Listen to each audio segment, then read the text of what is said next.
El Santo Evangelio según San Mateo. Capítulo 25. La parábola de las 10 vírgenes. Entonces el reino de los cielos será semejante a 10 El número 10 en la Biblia habla de la perfección. vírgenes Representa a todos los que pertenecen al Señor. que tomando sus lámparas Representa la luz de Cristo en todos los creyentes. salieron a recibir al esposo. Cristo, Y las 5 de ellas eran prudentes y las 5 insensatas. indicativo del cristianismo moderno. Las que eran insensatas, tomando sus lámparas, no tomaron consigo aceite. Comenzaron a vivir fuera de la esfera del Espíritu Santo. Mas las prudentes tomaron consigo aceite en sus vasos juntamente con sus lámparas. Un flujo constante del Espíritu dentro de sus corazones y vidas que solo puede ocurrir y mantenerse por su fe en Cristo y la cruz. Y tardándose el esposo, cabecearon todas y se durmieron. No indica con eso que hacían algo incorrecto. Y a la medianoche fue oído un clamor: He aquí, el esposo viene, salid a recibirle. El arrebatamiento de la iglesia. Entonces todas aquellas vírgenes se levantaron y arreglaron sus lámparas. Pero sin el aceite, el arreglo era inútil. Esto es actividad religiosa sin el Espíritu Santo. Y las fatuas dijeron a las prudentes: Dadnos de vuestro aceite, porque nuestras lámparas se apagan. Es demasiado tarde ahora. Mas las prudentes respondieron diciendo: Para que no nos falte a nosotras y a vosotras, id antes a los que venden y comprad para vosotras. Proclama la verdad de que el poder espiritual no puede derivarse de otros. Y mientras que ellas iban a comprar, vino el esposo, y las que estaban preparadas entraron con él a las bodas, y se cerró la puerta. Vendrá el tiempo cuando es demasiado tarde. Hoy es el día. Y después vinieron también las otras vírgenes, diciendo: Señor, Señor, ábrenos. Porque ellas eran religiosas, pensaron que eran salvas. Mas respondiendo él: De cierto os digo, que yo no os conozco. Millones actualmente están en la iglesia, pero no están en Cristo. Velad pues, porque no sabéis el día ni la hora en que el Hijo del Hombre ha de venir. Nuestras vidas deben vivirse como si viniera Jesús hoy. La parábola de los talentos.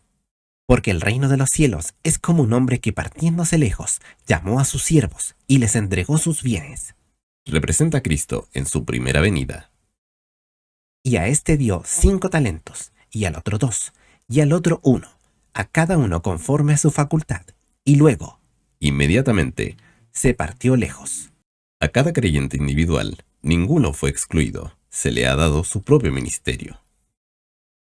Y el que había recibido 5 talentos se fue y negoció con ellos, e hizo otros 5 talentos.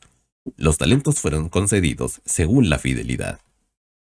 Asimismo, el que había recibido 2, ganó también él otros 2. Fue fiel con lo que él tenía. Mas el que había recibido 1 fue y cavó en la tierra y escondió el dinero de su señor. No fue fiel. Y después de mucho tiempo, vino el señor de aquellos siervos, e hizo cuentas con ellos. El servicio al Señor termina con la muerte. Sin embargo, el ajuste de cuentas es reservado para el arrebatamiento. Y llegando el que había recibido 5 talentos, trajo otros 5 talentos, diciendo: Señor, 5 talentos me entregaste, he aquí, otros 5 talentos he ganado sobre ellos. Ocurrirá en el tribunal de Cristo. Y su señor le dijo: Bien, buen siervo y fiel, sobre poco has sido fiel, sobre mucho te pondré, entra en el gozo de tu señor. Como es obvio, es la fidelidad aquí que está siendo recompensada. Contrariamente al pensamiento popular, Dios nos da llamado para que seamos exitosos, sino para que seamos fieles. Y llegando también el que había recibido 2 talentos, dijo: Señor, 2 talentos me entregaste, he aquí, otros 2 talentos he ganado sobre ellos. Fidelidad también. Su señor le dijo: Bien, buen siervo y fiel, sobre poco has sido fiel, sobre mucho te pondré, entra en el gozo de tu señor. Si ha de observarse, ambos recibieron recompensas iguales. Según lo indicado, el criterio es la fidelidad y no otras cosas. Y llegando también el que había recibido un talento, dijo, Señor, te conocía que eres hombre duro, que ciegas donde no sembraste y recoges donde no esparciste. Puro y simple, sus declaraciones constituyen una mentira. Y tuve miedo, y fui y escondí tu talento en la tierra. He aquí, tienes lo que es tuyo. El objetivo del talento no era la preservación, sino más bien la multiplicación. Su acción proclama no solo la indolencia, pero también la insolencia. Una cantidad incalculable de personas quienes afirman ser cristianos caen en esta categoría. Y respondiendo su señor le dijo, malo y negligente siervo, ¿sabías que ciego donde no sembré y que recojo donde no esparcí? Si usted en realidad creyó esto, no hubiera hecho lo que hizo. Por tanto, te convenía dar mi dinero a los banqueros, y viniendo yo, hubiera recibido lo que es mío, con usura. Lamentablemente, la mayoría de los que profesan religión caen en esta categoría. Quitadle pues el talento, y dadlo al que tiene 10 talentos. Es la ley de los fieles. La luz rechazada es luz quitada, y dado al que ya tiene una abundancia de luz. Porque a cualquiera que tuviere, le será dado, y tendrá abundancia, mas el que no tuviere, aún lo que tiene, le será quitado. De hecho, esto sucede innumerables veces, todos los días. Observe las denominaciones religiosas que han rechazado la luz. Y al siervo inútil, echadle en las tinieblas de afuera. Allí será el lloro y el crujir de dientes. Estos individuos no simplemente pierden la recompensa, sino también sus almas. Todo esto, como debiera ser demasiado obvio, completamente refuta la doctrina de la seguridad eterna incondicional que no está de acuerdo a las Escrituras. El juicio sobre las naciones. Cuando el Hijo del Hombre venga en su gloria, y todos los santos ángeles con él, entonces se sentará sobre el trono de su gloria. La segunda venida. Y serán reunidas delante de él todas las naciones, y los apartará los unos de los otros, como aparta el pastor las ovejas de los cabritos. Es llamado el juicio de las naciones, que comenzará al principio de la edad del reino. Y pondrá las ovejas a su derecha, Se refiere a las naciones que no cooperarán con el anticristo. y los cabritos a la izquierda. Las naciones que cooperaron con el anticristo. Entonces el rey dirá a los que estarán a su derecha, venid, benditos de mi Padre, heredad del reino preparado para vosotros desde la fundación del mundo. No tiene nada que ver con la salvación, sino más bien, estas naciones particulares se les permiten entrar en la edad del reino venidero. Porque tuve hambre y me disteis de comer. Yo tuve sed y me disteis de beber. Yo fui forastero y me recogisteis. Aunque el refrán resulta verdadero para siempre, Cristo habla básicamente aquí de Israel y su tratamiento por varias naciones durante la gran tribulación. Desnudo y me cubristeis. Enfermo y me visitasteis. Yo estuve en la cárcel y vinisteis a mí. Entonces los justos le responderán, diciendo, Señor, ¿cuándo te vimos hambriento y te sustentamos? ¿O sediento y te dimos de beber? La palabra justos no pertenece a la justicia de Cristo que se le da a los creyentes en la salvación, sino en cambio las relaciones justas con Israel por estas naciones.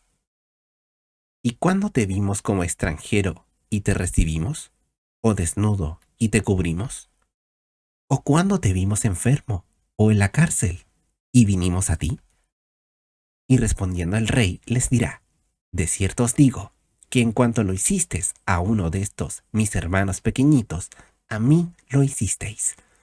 Como se declaró, el refrán verdadero para siempre, pero Cristo habla principalmente aquí de Israel y la ayuda dada a ella por ciertas naciones durante la gran tribulación.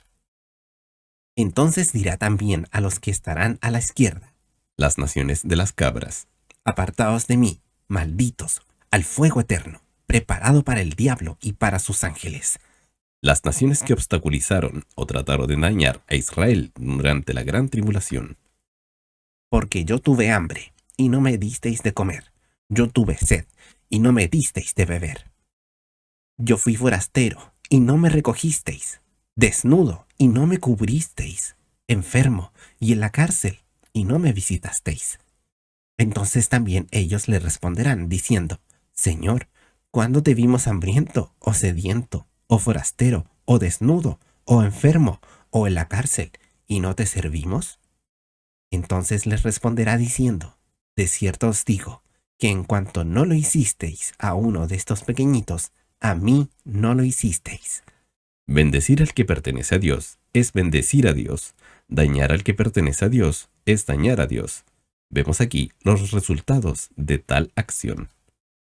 E irán estos al tormento eterno, y los justos a la vida eterna. Todo esto pasará pronto después de la segunda venida. Los líderes de las naciones que trataron de ayudar al anticristo contra Israel durante la gran tribulación serán indudablemente ejecutados y en consecuencia morirán eternamente perdidos. En cambio, darán a los líderes de las naciones que trataron de ayudar a Israel en aquel entonces una oportunidad de aceptar a Cristo como Salvador, que ellos sin duda lo van a hacer y, por lo tanto, serán dados vida eterna.